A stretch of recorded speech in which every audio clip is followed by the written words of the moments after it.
I have the pleasure of calling the founder for this conference to give the conference welcome and objectives. So Dr. Bernadine Idowu Onibokun.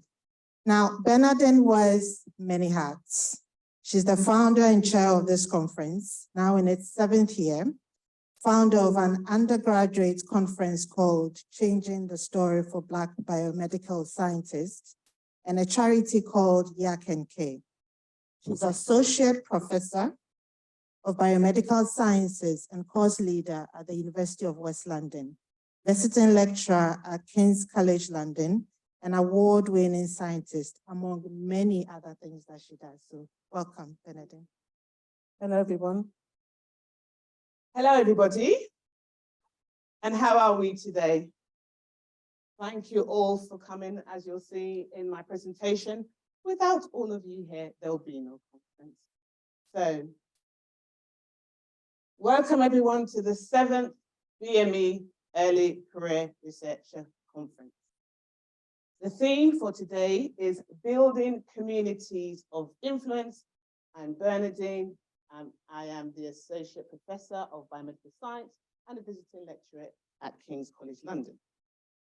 So, an overview. What is this all about?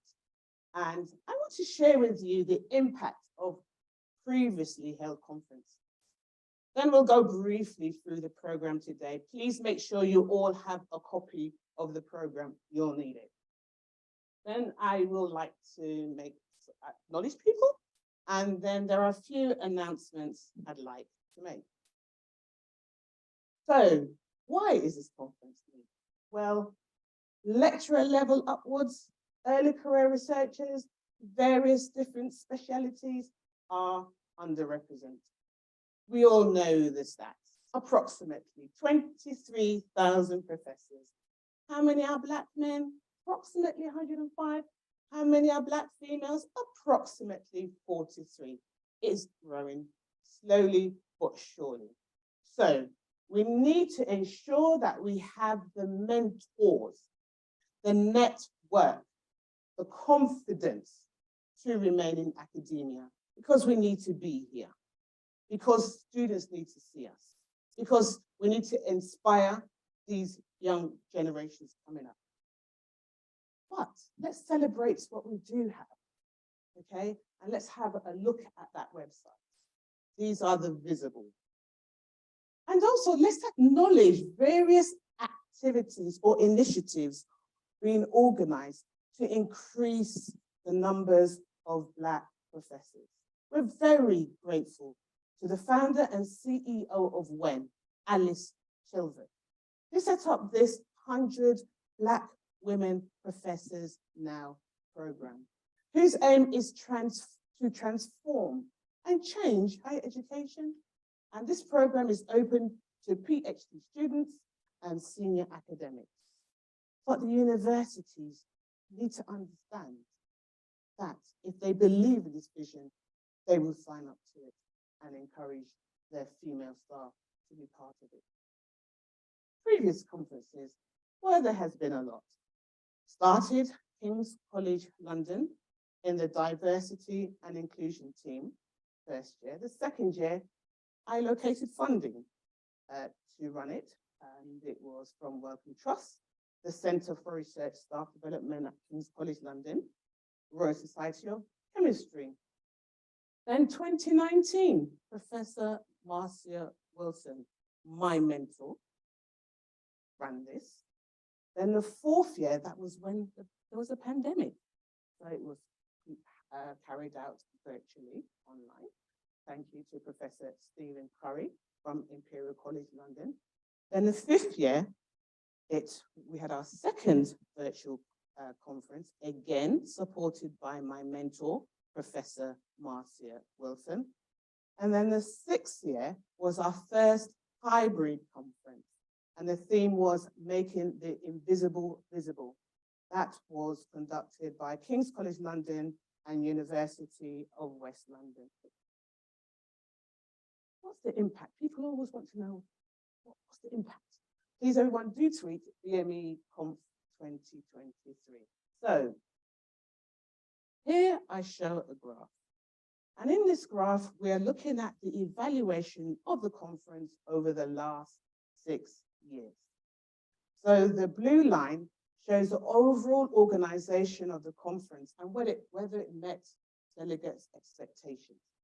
The orange line shows how the conference, or whether the conference had provided delegates with a better understanding of what was needed to remain in academia.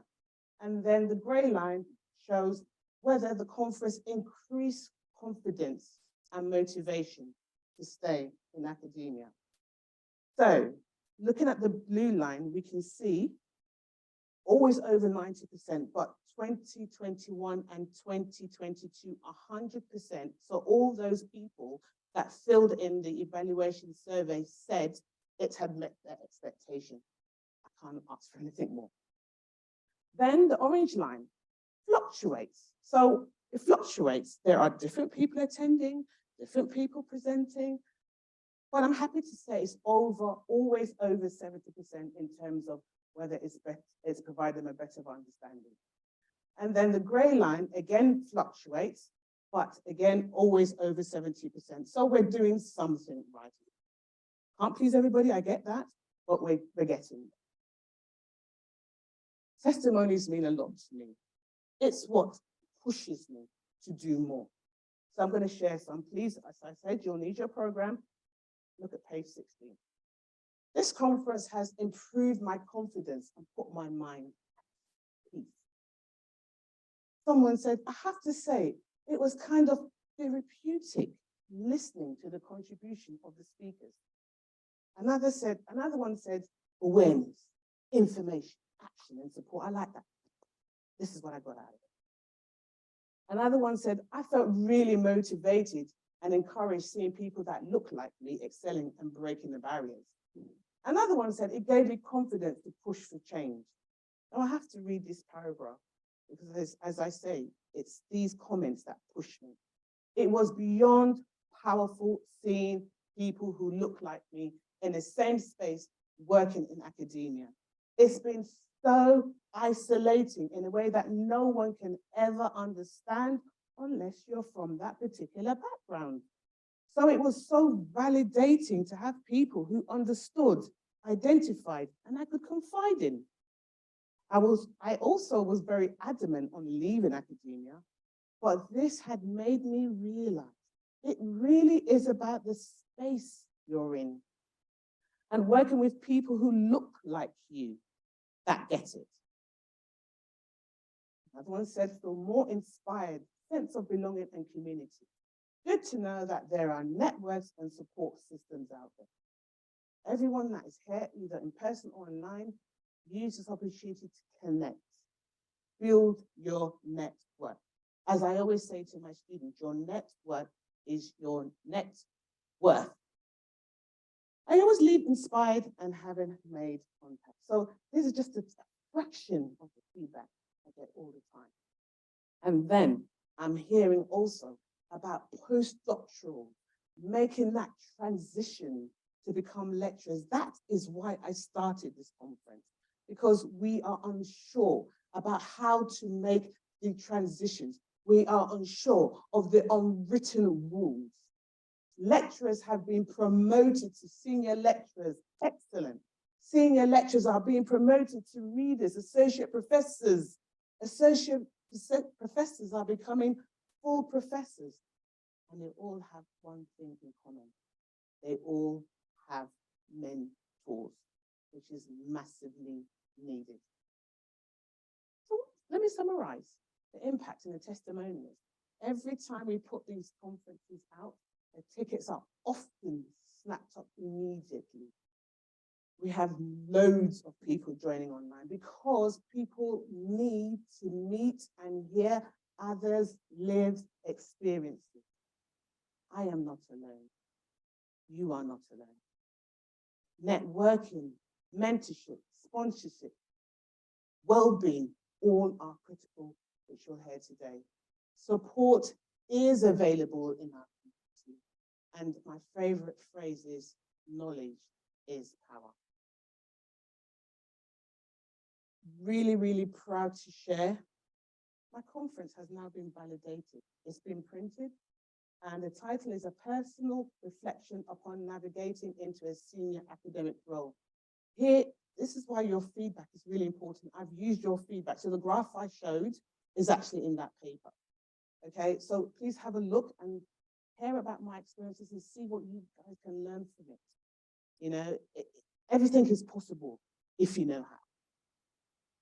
And today, what are we going to expect from today? So we're going to hear from our VC, who will give the opening address. Then we're going to hear from our keynote speaker, flown all the way from South Africa, Brightness. Then we're going to have our panelist session, facilitated by Kendi. And on the panel will be Kanya, Georgina, Yoslin, Beria, Oluwaseun. And what are we expecting for the afternoon? We are going to hear from our keynote speaker, Jason. We'll see him in the news, the youngest Black professor in Cambridge. Then we're going to have parallel workshops. This is the first time we've done them parallel. So we're going to hear from Claire, who's going to teach us and tell us about leading in places that aren't designed with you in mind. Then we're going to hear from Amberly, who's going to talk about practicing well-being and self-care. Then we're going to hear from Annette, who's going to be telling us how to identify and leverage opportunities. And lastly, Lisa, Dion, and Kendi will be telling us about thriving as Black women in academia. Those remarks will be by Louise, and please, the most important part for us in person, sorry guys online, networking, do not be shy. Wow, there's so many people I need to appreciate, really need to appreciate. First of all, my university, University of West London. Without their support, without their encouragement, I can't do this role. The time they've given me to follow my passion, couldn't do that. University of West London, you know yourselves, Professor Anthony Woodman, thank you. University of Leeds, thank you. King's College London, thank you. The second year was a very difficult year for me, but Nigel, if you're online, thank you for coming forth, supporting me. Center for Research Staff Development, welcome. Diego, thank you. Herrick Laver, Rise. Simon, if you're online, thank you. And look forward to catch up regarding our event soon. And UKRI Medical Research Council, Sarah, thank you. Previous sponsors, Royal Society of Biology, Royal Society of Chemistry, University of East London, Imperial College London, Open University, welcome Senga, welcome Connecting Science. You guys have kept me up to now this 7 year. Want to thank all the participants, the facilitators, the speakers. Please look at it in your programs. Obviously, our wonderful keynote speaker, Brightness, and Jason, thank you. The planning team, Sherry, Sally, thank you. University of West London, Cambridge. Campaign team, sorry, I've got Cambridge in mind down there next week. And campaign team for your design, thank you. University of Leeds printing team, thank you. O5, thank you. Mfogo, thank you, thank you. Thank you all once again for coming. Thank you for those joining online. As I said at the beginning, there would be no conference without you. Just a few announcements now. Save the date. 8th annual BME Early Career Researcher Conference will be held Friday, the 5th of July, 2024. And it's back to London. University of Greenwich, Old Naval College, co-hosted with University of West London, and again, supported yearly, as I mentioned earlier, by King's College London. The back of your programs, we have the evaluation survey. Please, please, please, please, please do fill it in. Let us know how it's still going for you, whether there's something that's been missing over the past 7 years, something like you like that must always be there. I need to know. I will listen. As I said, please tweet, and being here, just continuously be positive, be practical, be pragmatic, feel empowered to stay in academia because academia needs you. At the end, We do have a free online training as a follow-up. So it's only going to be for those who are in attendance today or online. So we will check. The first 20 people will have an online session maximizing your potential. Please email bmeconference19@gmail with a short paragraph. I'm going to read essays, please. Short paragraph on what you enjoyed about today and why you should have a place. The deadline for that is Monday, the 17th of July, 11:59. So please send that through and you will be on this program. The feedback from the program, I've heard people say it's life-changing for them. So don't let this opportunity pass you by. People always ask me, Bernadine, why do you do what you do? First of all, because I can. And secondly, Michelle Obama, something she said, success is not about how much you need. It's about the difference you make in someone's life. Please tweet. Thank you very much for listening. And that's it.